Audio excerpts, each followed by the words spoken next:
Try to speak நேயர்கள் அனைவருக்கும் காலை வணக்கம். ஒரு முக்கியமான டாபிக் கூட. இன்னைக்கு என்ன இதை பற்றி பார்க்க போறோம் அப்படின்னா, இன்னைக்கு 10 o'clock நமது தமிழக முதல்வர் அவர்கள் வந்து ஆகாய வழி விமானம் மூலமாக டெல்லி புறப்பட்டு செல்லவிருக்கிறார். அதை பற்றி தான் பார்க்க போறோம். அவர் எதுக்கு டெல்லி போறாரு, அதோட முக்கியத்துவம் என்ன அப்படின்றத பற்றி தான் பார்க்க போறோம். வாங்க நம்ம வீடியோக்குள்ள போவோம். அதாவது ஒவ்வொரு ஆண்டும் நிதி ஆயோக் கூட்டத்தொடரில் கலந்து கொள்வதற்காக பிரதமர் தலைமையில் கலந்து கொள்வதற்காக பிரதமர் அலுவலகத்திலிருந்து நேரடியாக மாநில முதல்வர் அவர்களுக்கும் பொது யூனியன் டெரிட்டரி பிரதேசங்கள் துணை ஆளுநர் அவர்களுக்கும் நேரடியாக அழைப்புதல் அனுப்பப்படும்.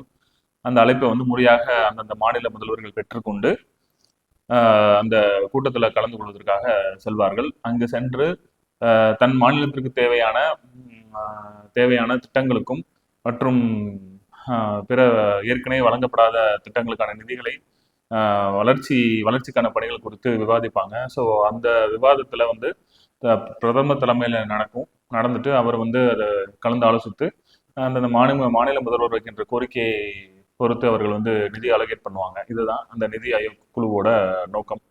ஸோ அதன்படி பார்க்கும்போது வந்து தமிழக முதல்வர் அவர்கள் வந்து இன்று சென்னையிலிருந்து டெல்லி புறப்படுகிறார். அங்கு வந்து அவர்களுக்கு வந்து அந்த திமுக எம்பிகள் வரவேற்பு அளிக்கின்றார்கள். பிறகு வந்து நாளை நடைபெற உள்ள கூட்டத்தில் கலந்து கொள்ள திட்டமிடப்பட்டுள்ளது. ஸோ அதை தான் பார்க்க போகிறோம். இதில் வந்து என்னன்னு பார்த்தோம் அப்படின்னா, கடந்த 3 திமுக ஆட்சிக்கு வந்த 4 ஆண்டுகளில் ஏற்கனவே நடைபெற்ற 3 ஆண்டுகளில் திமுக பங்கு கொள்ளவில்லை. தினகரன் பத்திரிகையில வந்து இந்த நியூஸ் போட்டிருந்த முதல் பக்கத்தில் கவர் பண்ணியிருந்தாங்க. ஸோ அதில் என்ன சொல்லியிருக்காங்க அப்படின்னா, கடந்த ஆண்டு 2024 ஏன் பிரதமர் முதல்வர் அவர்கள் கலந்து கொள்ளவில்லை என்ற காரணத்தை வந்து அதில் போட்டிருக்காங்க. என்ன அப்படின்னா, ஆந்திரா, பீகார் போன்ற மாநிலங்களுக்கு முக்கியத்துவம் அளிக்கப்படுகிறது நிதி ஒதுக்கீடு விஷயத்தில். தமிழகத்திற்கு அந்த மாதிரியான முக்கியத்துவம் அளிக்கப்படவில்லை. இந்த காரணத்துக்காக வந்து முதல்வர் அவர்கள் புறக்கணித்ததாக அந்த பத்திரிகை செய்திகள் சொல்லப்படுகிறது. இது ஒரு புறம் இருக்கட்டும்.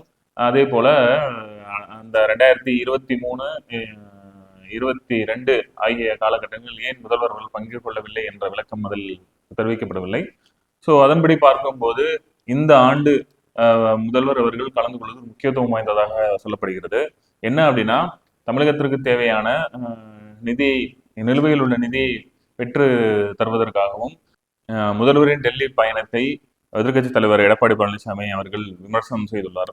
அதற்கு முதல்வர் அவர்கள் பதிலடி கொடுக்கும் விதமாக திருமதி சின்னம்மா அவர்கள் முதல் அமித்ஷா வரை காலில் விழுந்து தனக்கு தேவையானவற்றை செய்து கொண்ட எடப்பாடி பழனிசாமி அவர்கள் என்னை விமர்சனம் செய்வதற்கு தகுதியானவர்கள் அல்ல, மேலும் கூட்டணி வேண்டாம் என்று சொல்லிவிட்டு தற்போது பிஜேபியுடன் கூட்டணி வைத்து செயல்களில் ஈடுபட்டுள்ளார்.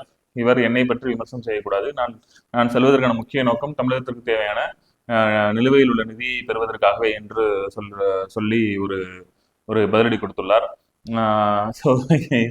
இது எப்படி இருக்கு அப்படின்னா, முன்னாள் பிஜேபி தலைவர் அண்ணன் அண்ணாமலை அவர்கள் சொல்வது போல, கலைஞர் என்ற ஒரு அடையாளம் இல்லை என்றால் மு.க. ஸ்டாலின் அவர்களே கிடையாது.